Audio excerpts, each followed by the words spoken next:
Why is that today's youth is so allergic to spirituality? The moment they hear the word God or they see someone in an orange robe, they just want to run away.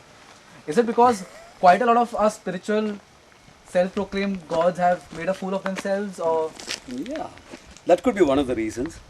It's also because two types of upbringing basically our youngsters have had. One could be a religious upbringing where there's a lot of religion at home. Religion can be something beautiful, a lot of rituals, etc. And whenever the youngsters asked what it's all about, they got no answers. Therefore, they tend to dismiss everything as orthodox practices, which they don't want to do anything about. The other problem is our secular education. Now, I respect secularism, especially the way Gandhiji defined it, that secularism is respect for all religions.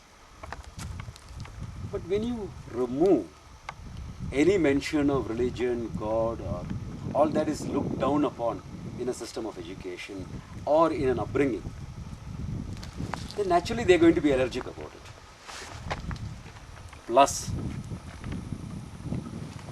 many of we godmen, we have not been on our best of behaviors also. So, put it all together.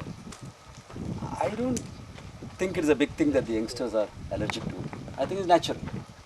At the same time, I have found that I have a youth group. When youngsters come there, they take to it like a duck taking to water. Because suddenly they find, hey, they have a lot of answers now. What seemed meaningless is actually very meaningful.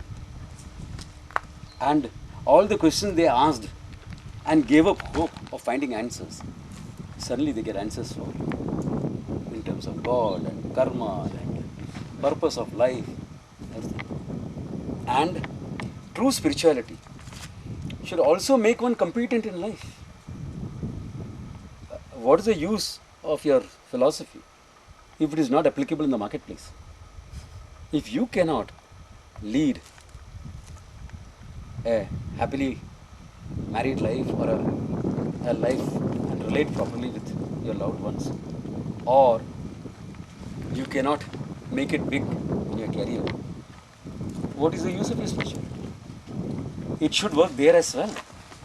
Therefore, when they find that some of the aspects of spirituality, what we call the mind management part of spirituality, actually makes them more competent in life, hey, then I find the youngsters are very keen.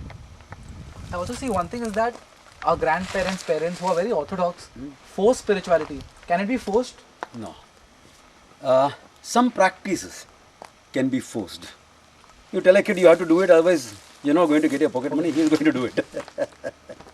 But that is not spirituality. Spirituality has to be a matter of choice. People should want to learn and grow. There has to be two types of growth. One is based on your psychological awareness of life and your psychological growth. And after that, you become more spiritual, which will enhance human life. Spirituality is meant to enhance life. It is life embracing. It is not life denying. But also see there are so many mantras which no one understands, but they are forced to say. Probably some of our priests also don't know the meaning of the mantras. Very true. The priest gets away with it because of his knowledge of our ignorance.